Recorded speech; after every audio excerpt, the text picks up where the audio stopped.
Magandang araw mga kaibigan. Pag-usapan natin ngayon, bigyan ng opinion, reaction ang post ng Ang Balita Ngayon. Tungkol ito sa pahayag ni Congressman Kiko Barsaga. Saan ang venue ng rally bukas? Matagal niya nang sinasabi ito. Magkaroon ng anti-Marcos rally October 12. So ito na yung announcement niya. Breaking! Magpro-protesta tayo sa Forbes Park. Congress Miao Barsaga. Sa panibagong video na ibinahagi sa kanyang official na Facebook page, na nawagan si Cavite 4th District Kiko Barsaga sa sambayanang Pilipino na lumahok sa anti-Marcos protest na gaganapin sa Forbes Park, Buendia Gate sa darating na October 12, 2025 simula alas 10 ng gabi. Wow! Kakaibang rally ito, gabi. Tinawag ni Barsaga ang taumbayan na ipaglaban ang hustisya at labanan ang korupsyon na aniyay patuloy na bumabalot sa administrasyon ni Pangulong Marcos Jr. Ito ang panawagan. Sabi niya, mga kababayan ko, panahon na para muling lumaban sa korupsyon. Napakatagal ng bingi ang pamahalaan sa ating mga sigaw para sa hustisya. Ang September 21 ay simula pa lamang. Sa kasamaang palad, hindi naapektuhan ng mga protesta ang administrasyong Marcos dahil masyado silang bulag sa realidad para maunawaan ang bigat ng kanilang mga kasalanan. Kaya bukas, October 12, 2025, tayo ay magpro-protesta sa harapan mismo ng mga ganid at tiwali. Nako, nadamay ang mga matitinong residente ng Forbes Park. Dadalhin natin sa kanilang pintuan ang galit ng taong bayan, ang puot ng mga nawalan ng tahanan dahil sa korupsyon. Ibalik natin sa mga tahanan ng mga tiwali. Magpro-protesta tayo sa Forbes Park. At bago ko tapusin ang aking talumpati, huwag kalimutan ang mga kailangan. Number 1, magsuot ng hood laban sa ulan at init. Mask para sa kaligtasan. At salamin para proteksyon sa alikabok. Ingat kayo at pagpalain tayong lahat ng Diyos. Ang naturang panawagan ay mabilis na nag-trend online kasabay ng mga hashtag na People Power, Marcos Resign at Anti-Corruption March. Kiko Barsaga, Ang Balita Ngayon, FB. Yan ang ano. So, malayo kami, nasa Mindanao kami. So, kami na lang, in spirit, makikisama sa inyo, sa mga makadalo sa... Dapat, klaro natin, it should be a peaceful march or peaceful rally.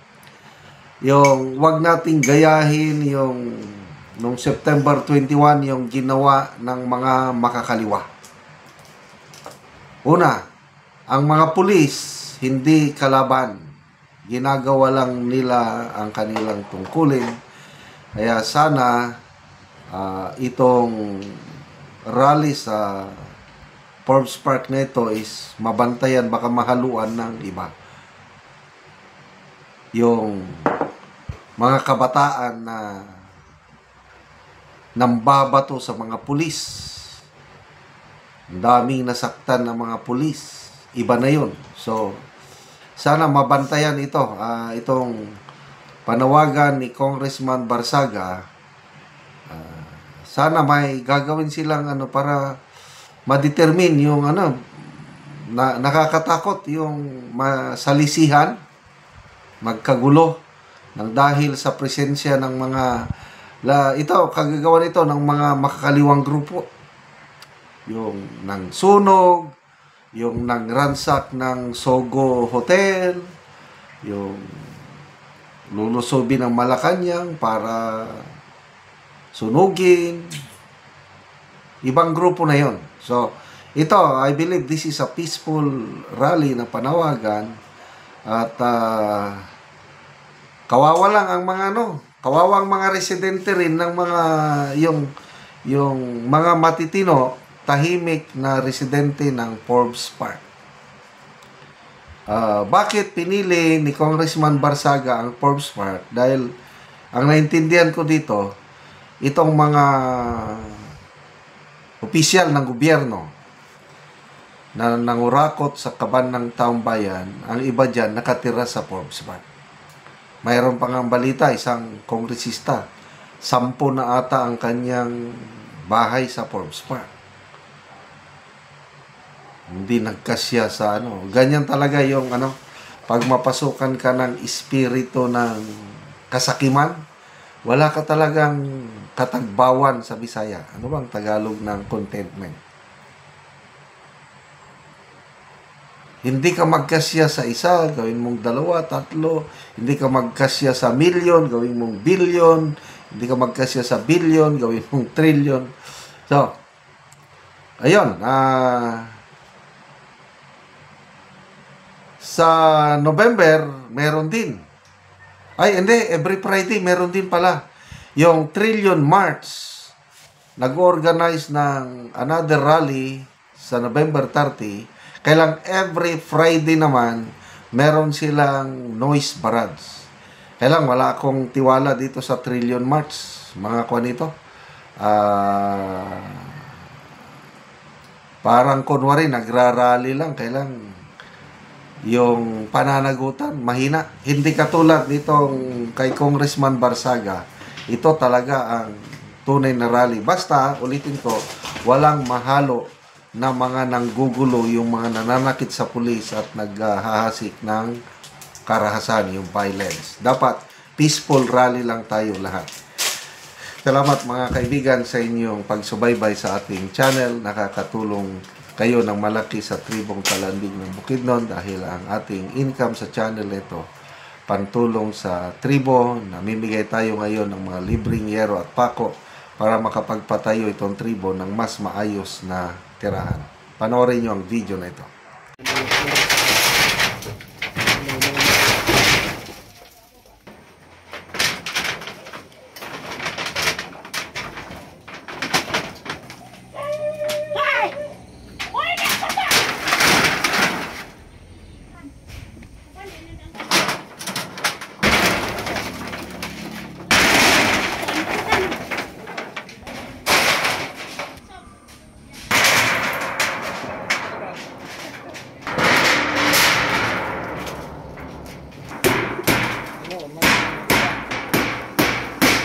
Karon human na gyud pagatop sa balay ni auntie ug maayo na gyud nga tan-awon.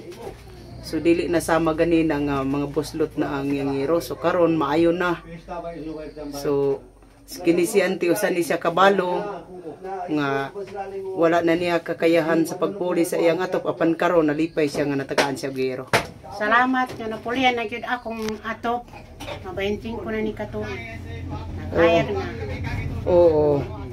Salamat sa Ginoo ang naghatag ani. Oo. So pila na di auntie ka tuig nga nabalo ka na? Upat ka man na bulan. 4 pa ka bulan. Oo.